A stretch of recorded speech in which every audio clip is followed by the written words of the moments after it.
Hi, everyone. Welcome to this month's Boost Midwest Coffee Corner, where members of our team gather together to talk about some of our favorite client activities in recent weeks and a few of the things we've learned along the way. This month, we're going to explore change management and how to make it stick in your organization. Let's get started with introducing ourselves. Hi, everyone. I'm Justin Murdoch, a project analyst here at Boost Midwest.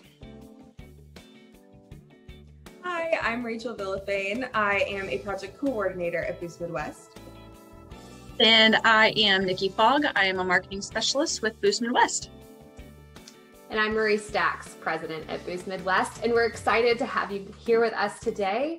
So to get us started, let's talk about some of the things that have to be identified so that change can happen in your organization. So really the question is, how do you create a plan for change? First and foremost, before you go full steam ahead with creating a plan, really sit down and think critically about, are you addressing a real issue and making sure that you're at the root of that issue, so that your plan for change is actually going to address whatever the problem is. I think a lot of times people think they know what the problem is, but if you ask 3 different people in the organization, they're going to give 3 different answers. So really sitting down, involving your stakeholders. So getting those 3 people in the room together to talk about it and making sure that you're on the same page. And then, once you've done that, really making sure that you understand within the problem that has been identified, the real issue, what is working, because probably some things in your operations within this problem are working well. So you want to try to keep those while getting rid of what's not working. Yes, and I would always consider the who, what, when, where, why, and how of your proposed plan. I think, too, it's important to treat change management just like any other project, because that's what it is. It's a project. And we all know that projects have different phases, such as initiate, plan, execute, monitor, and control. And you can't jump ahead to phases that come later in the process. You really have to spend the time, like Rachel was saying, get to know the underlying issues and really understanding why and who and how. No, that's spot on, you guys. So, building that plan is where we get started. Once we have a plan for getting this change and this transformation going, what are the next steps? Where do we go from here?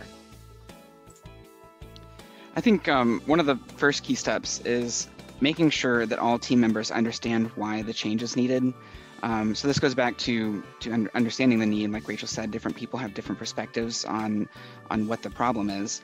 So whenever you have that plan for change, you need to get full stakeholder buy-in to make sure that everyone understands why this change is needed. And the benefits of the proposed change should be clear from different perspectives according to different people's roles to make sure that everyone understands it the way that it'll impact them. Yeah, I also think, is there a sense of urgency to this change? Everyone in administration must agree that the proposed change fits the compelling need. And if everyone doesn't feel the same urgency about the change, then you also have to go back to the drawing board. Yeah, I think to piggyback kind of off of both what Justin and what Nikki were just saying is, it's really important that senior administration especially supports the change, especially early on and obviously throughout the project. But if you don't have that support from the top, you may not get the resources you need to really make the change stick. And their support will also, I think, in turn get you that buy-in from team members as well. So it's really important that that senior administration is kind of early on the bandwagon of wanting the change. Such a good point. And then I think you have to have someone that owns it. A lot of times people call us because we keep trying to make change and it's just not sticking. And it's because we find out there's no true change owner. So you have to have that agent, that person who's going to really take ownership of the initiative and, pull people from whichever piece of your organization isn't experiencing the change. And, they have an interest in making that area of change happen. Yeah, and I think it's really important to know what resources are needed to make that change happen. And of course, that's going to depend on the size, the scope, the area of change. The resources are going to be different for every single change project, right? And to have successful implementation of that change, you have to have those resources in place. So you have to identify those from the start. Resources could be also things like additional staff meetings or leadership time for monitoring and reporting, and as well as training and education, maybe even funding. But whatever they are, you can't make a change without some kind of resource. Absolutely. So we've looked at what is the plan, how do we build that plan? We've looked at what are the steps that you have to take and what are the components to bring in.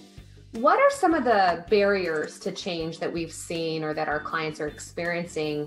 And how do we recommend, that you overcome them? Yeah, I would actually say there are 6 major barriers in change. The first starting with magnitude and complexity of the change, instability of facility leadership, completing demands, stakeholder resistance, scarce source resources, and technical problems. Yeah, so kind of, I think understanding those barriers and where they're coming in your specific, project for getting this change to occur is super important. And once you understand, you probably aren't going to, hopefully you're not going to encounter all 6 of the barriers in one project, but knowing which ones you've got, kind of being able to identify them, and also leveraging some of what we call facilitating strategies. So our list of those are organizational-wide involvement, leadership support, use of administrative authority, adequate training, persistence and oversight on the part of whoever that change champion is, so whoever that owner is that Marie was talking about earlier, and then unfolding positive results. So once you start seeing the actual change occur and it being positive.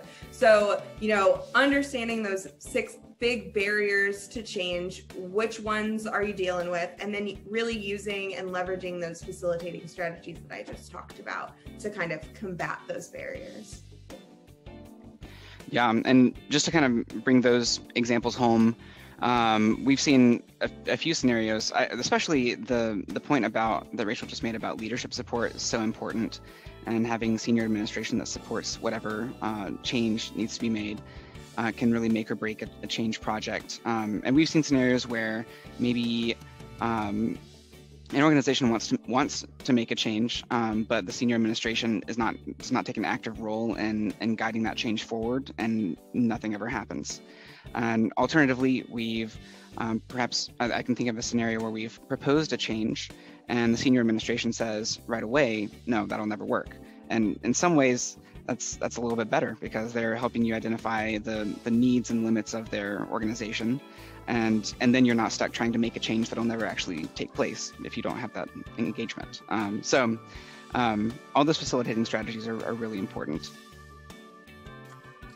And I think we've seen it, time and time again, and we've said it time and time again, stakeholders, like you have to have the key people at the table having the right conversation at the right time about the right things. So there's all these various components that have to be together at the same time. We talk about it all the time with our stakeholders. What are some of the strategies to get stakeholders on board? How do we convince leadership that this is the path, or convince our frontline team, that this is the way to go? What do you guys see being useful in those areas? Yeah, I think first and foremost, listen.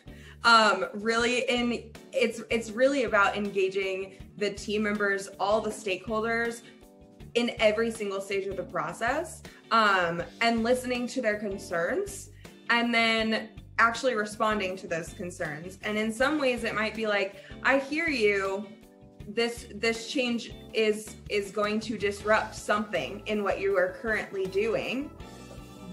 And it might be like, but we are still going to go ahead with this, but it almost being able to just say like, we do hear you. Sometimes that's all people want. But if it's a concern that you haven't thought about before, then, you know, figuring out, like Justin was saying, like finding a way to work around it, or, you know, change the plan a little bit. So really taking the time to listen and respond to your stakeholders is, I think, the most important. And then beyond that, using the data. So as you're looking at the problems, as you're trying to measure your progress, really using data to show your stakeholders hey, we know that this is a problem because here is the data that shows that this is a problem. And then once you have your plan and you are implementing it and you're seeing the results, saying, we are seeing the results, here they are, this is the data on it. That, you know, that will kind of help people really wrap their heads around and truly understand there is a problem and we are fixing it. And then I think finally it's figuring out how to reward the people that are going along with the change, whether it's like changing the workflow, the people that are really using the new workflow instead of like trying to make the old one work. That's just one example, but figuring out how to reward those positive behaviors, the people that are really on board with that change effort.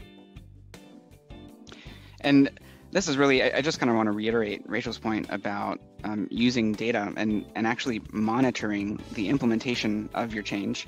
It's really important to make sure that the change is actually happening, make sure the organization is adopting those changes and implementing strategies to improve the adoption if you see that change is not happening. But yeah, very important. Yeah, and I know I've talked a lot on this one, but the last thing that I'll say is kind of along those lines, when you're planning, like when you're in that planning phase, making sure you're building in quick wins so that when you are using the data, you can show early on, like, hey, this is working. Here is, you know, here's the data that shows that this is working. But if you haven't planned for those quick wins and it takes longer to really see that, you might lose some stakeholder engagement in that case. So really thinking about that in that planning stage. Okay, what's something really, maybe it's probably like very simple, but what's the quickest thing that we can change to see results? We need to make sure we do that first. And it doesn't have to be a big change. You know, it can be a little step and you're rewarding that immediate first step. I love that idea of, you know, the quick wins can be small wins. And really the small wins should be celebrated throughout the change process. So, I mean, we get to do that. It makes us excited when we get to do that with our clients. So being able to do that in your own team will only build that culture further. So we use our AIM workshop and our, you know, strategies to build change management plans. We help take teams through these processes. So you guys have seen hands-on what happens when we join in with someone's team, but whether someone joins in with us and we become a partner with them, or they go and find a consultant to help them in this process of change, what are some of the benefits to bringing in that outside voice? Yeah, I think bringing in the outside voice, it really helps. Using a consultant helps ensure team members receive the adequate training, as well as have easy access to all the necessary resources. People get busy in their days, they have their other duties that they're responsible for. So sometimes that might get slipped away. But going back to some of the strategies here is, you know, make sure it's an organization-wide involvement, make sure everybody's on board, leadership support and persistence of and oversight of the part of the change champion that help kind of bring everything together and make sure everybody's on the same page and getting adequate, basically, resources and training, as we said before. And I think for me, more than anything, it's useful to bring in that external perspective. So often in our day-to-day responsibilities, put on the blinders, just kind of do the same things. To really make change, external perspective is extremely helpful. Yeah, and I also think that we are us being involved in kind of taking ownership of that the change allows our client's team to be engaged. So they're gonna be involved in the process without having to dedicate too much time to managing the process. We'll do all the management. We'll make sure that it's on track. You show up to our, stand-up meetings and hear where we're at and what you need to do. And then you go back to your day-to-day stuff and you do what you need to do for the change project. And then you also are still able to do what you need to do in your job description, your day-to-day. And because of that, our clients are able to trust that the change process is moving forward, that it is on track, that it's going to happen, and that it's going to stick. Yeah, and I think that's spot on, that we're giving them time back and we're helping manage that change. I think too, sometimes we forget how much mental space change can take. And so we're giving them that mental space back as well. All right. So hopefully if you've watched this all the way through to this point, it's been very helpful. You've gotten some small tips and tricks along the way. Thank you for joining us today and letting us share more about how we at Boost Midwest help optimize operations and elevate results for the world of business. Creating change can be difficult, but when it's done well, it can truly take your team and your company to the next level. If you have any questions or are interested in learning more about how our team can help you, get in touch via email, on our website, or on our social media at Boost Midwest. And we look forward to talking to you then. Have a great day, and we'll see you next month in the Boost Coffee Corner.